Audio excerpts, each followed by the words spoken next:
Bismillah. Assalamualaikum warahmatullahi wabarakatuh. Salah satu amalan hati yang sangat penting untuk diperhatikan oleh manusia adalah niat. Sebab jika niat ini salah, maka amalan bisa jadi akan menjadi sia-sia. Dalam hadis yang diriwayatkan oleh muttafaqun alaih, Rasulullah sallallahu alaihi wasallam bersabda, "Innamal a'malu binniyat." Sesungguhnya setiap amal itu tergantung pada niatnya. Wa innama likulli imri'in ma nawa. Dan sesungguhnya setiap orang akan dibalas berdasarkan apa yang dia niatkan. Faman kanat hijratuhu ila Allahi wa rasulih, barang siapa yang hijrahnya karena ingin mendapatkan keridhaan dari Allah dan Rasulnya, fa hijratuhu ila Allahi wa rasulih, maka hijrahnya kepada keridhaan Allah dan Rasulnya.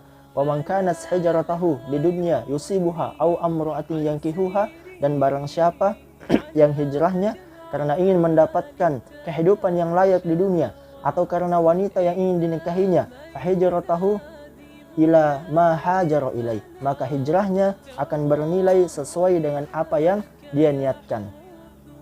Nah, dari hadis ini teman-teman sekalian, kita bisa mengambil beberapa pelajaran.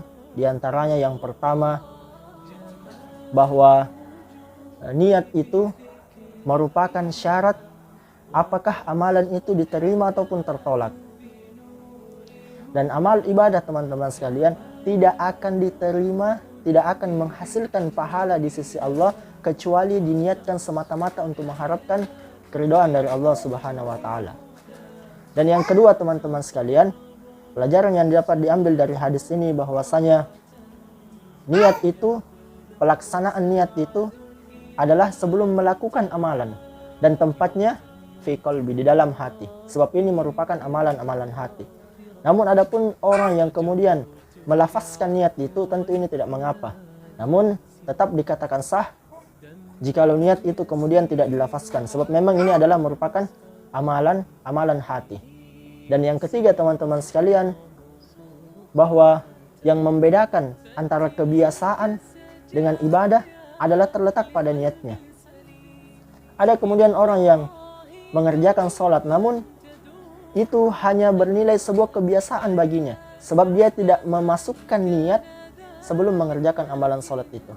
Artinya dia sholat hanya karena kebiasaannya saja, rutinitasnya saja. Maka hal ini kemudian berpotensi besar untuk tidak menghasilkan pahala di sisi Allah Subhanahu wa taala. Dan yang keempat teman-teman sekalian, bahwa segala perbuatan yang manfaat namun hukumnya mubah, sebagaimana kita ketahui bahwa mubah itu apabila dikerjakan tidak menghasilkan pahala, dan ketika ditinggalkan juga tidak menghasilkan dosa. Namun pekerjaan atau amalan mubah ini bisa kemudian bernilai di sisi Allah Subhanahu wa taala jika kita memasukkan niat untuk semata-mata mengharapkan ridha Allah Subhanahu wa taala di dalamnya. Seperti contoh, makan ayam goreng merupakan hal yang mubah, boleh-boleh saja seorang itu kemudian makan ayam goreng. Namun ketika dia meniatkan bahwasanya makan ayam goreng ini dengan tujuan dia agar kuat beribadah kepadanya, yang semata-mata dia persembahkan kepada Allah Subhanahu wa taala untuk mengharapkan keridhaannya, maka aktivitas makan ayam gorengnya tadi kemudian bisa bernilai pahala di sisi Allah Subhanahu wa taala. Maka niat ini teman-teman sekalian adalah sesuatu yang sangat penting. Tidak pantas bagi manusia untuk meremehkan niat ini, sebab syarat diterimanya atau tertolaknya suatu amalan adalah tergantung pada niatnya. Syarat diterimanya amalan kan ada dua. Yang pertama adalah niat yang ikhlas semata-mata mengharapkan keridhaan Allah.